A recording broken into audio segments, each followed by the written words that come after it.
Après s'être rendu compte que son stalker était un membre de la communauté dont faisaient partie ses parents, Jasmine est rentrée à la villa avec Jim. Elle appelle Greg, qui passe ses vacances au Portugal avec Elliot et Naël, pour le prévenir du danger qui rôde et lui demander de faire attention à leur fils. En effet, Jasmine s'inquiète pour lui car la communauté a déjà essayé de l'enlever. Elle envisage également une autre hypothèse où la communauté chercherait à se venger d'elle car ses parents ont été incarcérés et plusieurs membres ont quitté la secte suite à son témoignage. Au même moment, Jasmine reçoit un message d'Yves63. « Je sais que tu es passé à l'hôtel hier. J'ai des choses importantes à te révéler à propos de la communauté. Ce soir, 18h aux Carrières de la Trinité. » Si Jim veut prévenir les autorités, Jasmine parvient à lui faire promettre de ne rien dire à personne.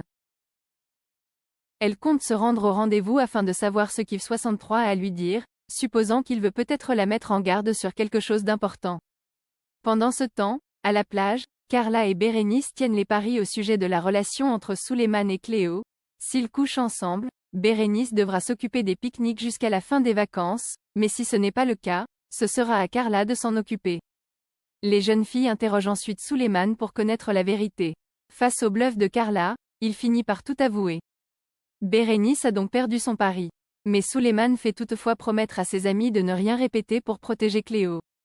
En rentrant à la villa, Carla et Bérénice surprennent Jasmine et Jim se disputer au sujet du rendez-vous qu'Yves63 lui a donné aux Carrières de la Trinité. Prise en flagrant délit, Jasmine prétend toutefois que tout va bien. De leur côté, Rose et Paul envisagent d'aller dîner en amoureux au restaurant.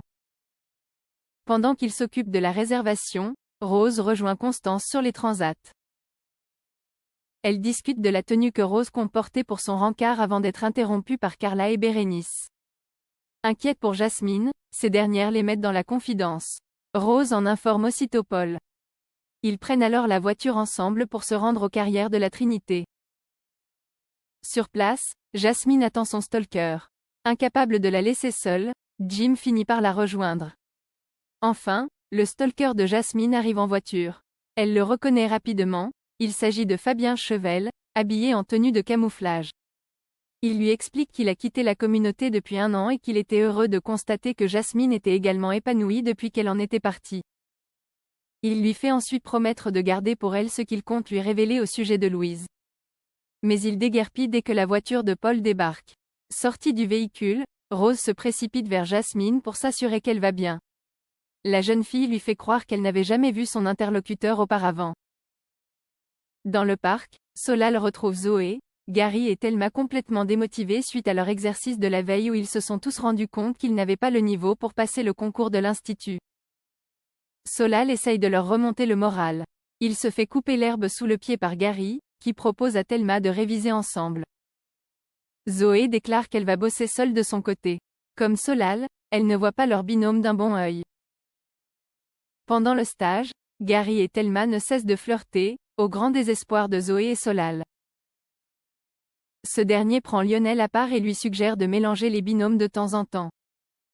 Mais Lionel refuse car il soupçonne Solal de vouloir agir de la sorte uniquement par jalousie. À la fin de la journée de stage, Lionel félicite les participants et leur annonce qu'ils iront déjeuner le lendemain midi au double comme récompense.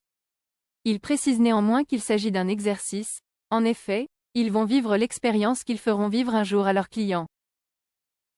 Tous les participants du stage sont fous de joie. À nouveau, Solal prend Lionel à part, étonné qu'il ait changé le programme du stage à la dernière minute. Plus tard, Solal confirme à Lionel que Stanislas leur a donné le feu vert pour la journée des stagiaires au double A, le lendemain. Mais il avoue qu'il aurait été prévenu plus tôt de ce changement. Quand il suggère d'en profiter pour changer les binômes, Lionel déclare avoir déjà pris les devants à ce sujet pour qu'ils restent tels quels. En effet, cela arrange Lionel que Gary et Thelma soient ensemble. Il espère que Zoé se rende compte que son meilleur ami n'a pas de sentiments pour elle et ainsi, qu'elle abandonne le concours.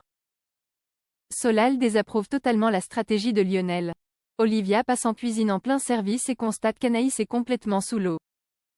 En effet, sa brigade est en sous-effectif. Ces 2 commis, qui sont en premières années, ne sont pas les plus doués.